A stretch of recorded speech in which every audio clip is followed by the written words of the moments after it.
করছে শাহবাগের প্রজন্ম স্কয়ার।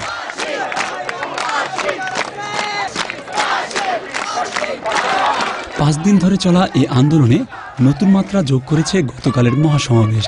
নাপ নদীর পানির স্রোতের মতো সকাল থেকেই জনস্রোত শাহবাগের দিকে। কানায় কানায় পূর্ণ প্রজন্ম স্কয়ার। মানবতা বিরোধী অপরাধীদের সর্বোচ্চ শাস্তির দাবিতে আরও বেশি উত্তাল শাহবাগ স্কয়ার।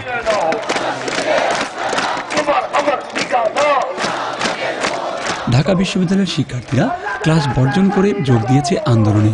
এখন বই খাতা নিয়ে যাদের স্কুলে থাকার কথা তারাও ক্লাস বর্জন করে এসেছে শাহবাগ স্কয়ারের আন্দোলনে।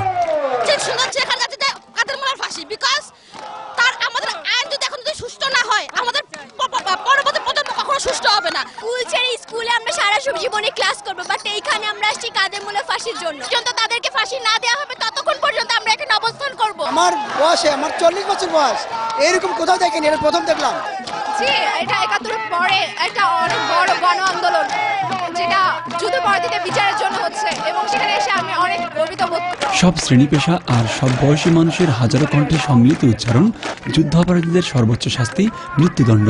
পলিটিক্যাল ব্যাকগ্রাউন্ড ছাড়া আমাদের মতামত দিতে পারছি। এজন্য বাংলাদেশের মাটিতে কোনো জামাত শিবির রাজাকার আমরা চাই না। যাদেরকে এইভাবে অত্যাচার করা হয়েছে একমাত্র তারাই বুঝতেছে এর মর্মটা কি। কাদের মোল্লার মতো রাজাকারের যদি ফাঁসি দেয়, ফিউচারে ওর মতো কোনো রাজাকার কখনোই জন্মাইতে পারবো না। আমি মুক্তিযুদ্ধ দেখিনি এবং আমার পরিবার এতে ক্ষতিগ্রস্ত হয়েছে। সো আমার এতদিনে আমার একটা ক্ষোভ প্রকাশের আমি সুযোগ পেয়েছি। তরুণদের শক্তির এই জোয়ারে বাংলাদেশে যত দুর্নীতি আছে, যত যুদ্ধ অপরাধী আছে, তারা বাংলাদেশ থেকে ভেগে যাবে, তারা পালিয়ে যাবে, তারা বাংলাদেশে তাদের কোনো স্থান হবে না।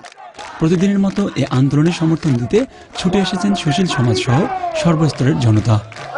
আমি বিশ্বাস করি